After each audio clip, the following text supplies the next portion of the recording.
સુરતમાં આગની વધી રહેલી ઘટના વચ્ચે સારોલીની રાજ ટેક્સટાઇલ માર્કેટમાં ભીષણ આગ લાગતા 15 ફાયરની ગાડીઓ ઘટના સ્થળે દોડી ગઈ હતી।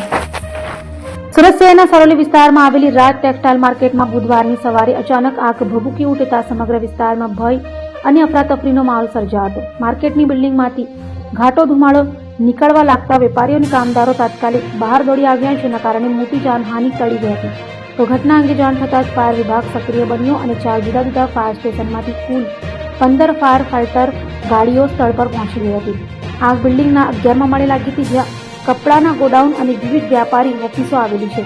ઊંચા માળે લાગી આવેલી આગને કાબૂમાં લેવા માટે ફાયર કર્મીઓને હાઇડ્રોલિક પ્લેટફોર્મ અને વિશેષ સાધનોની મદદથી આગ પર કાબુ મેળવ્યો હતો। તો આગમાં કોઈ જાનહાનિ ન થતા હાશકારો અનુભવાયો હતો।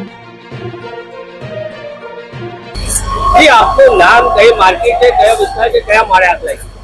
હું Dharmesh Bhanderi, corporator ward number 17 અને પ્રમુખ આમ આદમી પાર્ટી સુરત શહેર। રાજ ટેક્સટાઇલ માર્કેટ ગોડાદરા ખાતે આવેલી છે। આજે વહેલી સવારમાં ત્યાં આગ લાગી છે અને શોર્ટ સર્કિટના કારણે આગ લાગી છે। મોટા ભાગની આગ કાબુમાં લેવાઈ ગઈ છે। લાસ્ટ ફ્લોર ઉપર થોડીક વધુ વિકરાળ આગ છે અને આપણા ફાયર ફાઇટરની ટીમ તમામ ટીમ કામે લાગી ગઈ છે। ટૂંક સમયમાં જે આગ કાબુમાં આવી જશે એવું જણાય આવે છે। કેટલા માળે આગ લાગી છે, કેટલા ફ્લોરમાં છે?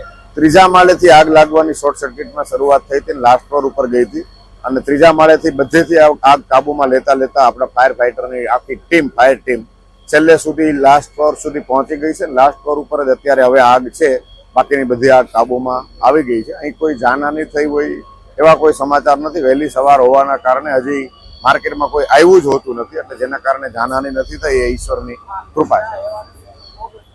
કેટલી ફાયરની ટીમ ઘટના સ્થળે આવી છે અને મોટા ભાગની ટીમ ડુંભાલની ટીમ, પુણાની ટીમ, આ બધી ટીમ અહીંયા આવી ગઈ છે અને મોટા ભાગની ટીમ અહીંયા બહુ વ્યવસ્થિત રીતે કામ કરે છે। મોટા ભાગની આગ કાબુમાં આવી ગઈ છે। લાસ્ટ ફ્લોર ઉપર થોડી વધુ વિકરાળ આગ છે અને એ આગના કારણે એ દુકાનની અંદર રહેલો માલ સળગી રહ્યો છે, જેના કારણે થોડીક વાર લાગશે એવું લાગે છે, પણ જાનહાનિ કોઈ નથી થઈ, ઈશ્વરની કૃપા છે અને બહુ જલ્દી આગ કાબુમાં આવી જશે।